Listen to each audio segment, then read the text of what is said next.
Hi-oh, here we are again. Weight and weightlessness. Bunch of pictures on the screen, and the big question is, what do they all have in common? Well, if you guessed what's right in front of your face, which is that they are weightless, you got it. They're all weightless. Whether you're in space, or you're falling off a cliff, or you're skydiving, you are weightless. Because in order to have weight, you have to push on something. So if you don't have a support force to push on, you will be weightless. If you think about it, if we put a scale underneath our dog here, it will read nothing. He's in outer space. What about this guy? Same thing. He'll read nothing because he can't push on it. They're all in free fall. So let's bring this a little more down to earth. Let's suppose you're in an elevator. That's not moving. You have a scale underneath you, and it will read your weight. Well, that's your normal weight, and we say it has a normal support force. But what if the elevator starts moving up? You've all been in this situation. You suddenly feel the floor start pushing into you. In other words, the support force gets greater, and the scale's going to read more. Well, think about this relating to Newton's second law, F equals ma. Right? If suddenly it starts accelerating, becomes a greater accelerating rate up into you, then that force should be up. It makes sense.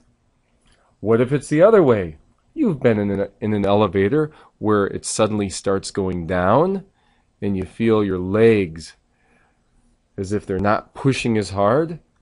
Again, there's your scale. Suddenly, your inertia holds you there, but the elevator starts moving down. The support force is less. You weigh less. And of course, falling, here you have no support force. You can't push against this thing. If you do, it's just going to move away from you. So you would be weightless. You cannot measure your weight.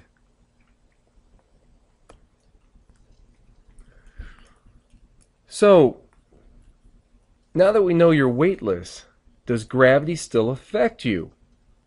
And the answer is absolutely. Gravity is still going to pull you down. You are weightless, yes. It doesn't mean that there's no gravity.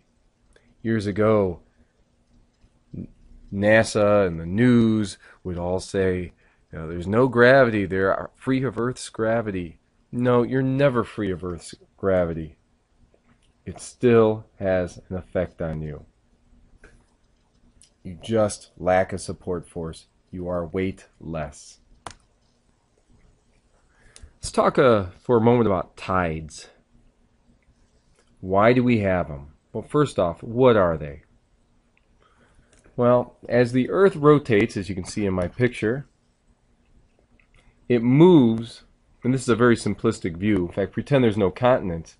It's going to move, if you're on part of the Earth, so that sometimes you're moving into a bulge of water, and other times not a bulge of water, which would be perpendicular to it. It's only going to bulge on two sides, and we'll talk about why in a moment. When you go through one of those bulges, you're in high tide. When you go through an area where there is no bulge, you're in low tide. Well, how long does it take the Earth to go one time around? That's right, 24 hours, which means you hit 1, 2 high tides and 1, 2 low tides every day. So why does it bulge? There's many prevailing theories about this.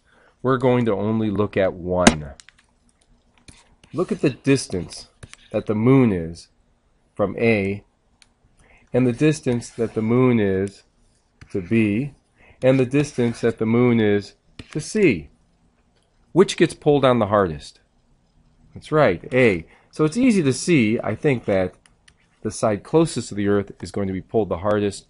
The water gets pulled, and we get a bulge. That should be pretty easy to understand. But why do we get a bulge on the opposite side? It's being pulled the least. Well, in order to really think about this and understand it, let's get rid of that side. Which is being pulled harder, B or C? Of course, B. You can think of it in terms of now B is being shifted more than C is, leaving C behind. So we get somewhat of a bulge over there. Two bulges, one Earth. Does the sun affect us? Yes. But due to the moon's close proximity, it affects us even more than the sun does. So, as we said, too high, too low, but it actually takes a little more than 24 hours, and that's due to that. We also have to remember that the moon is moving as well. It's not just the Earth moving, the moon is moving, and we need to account for that.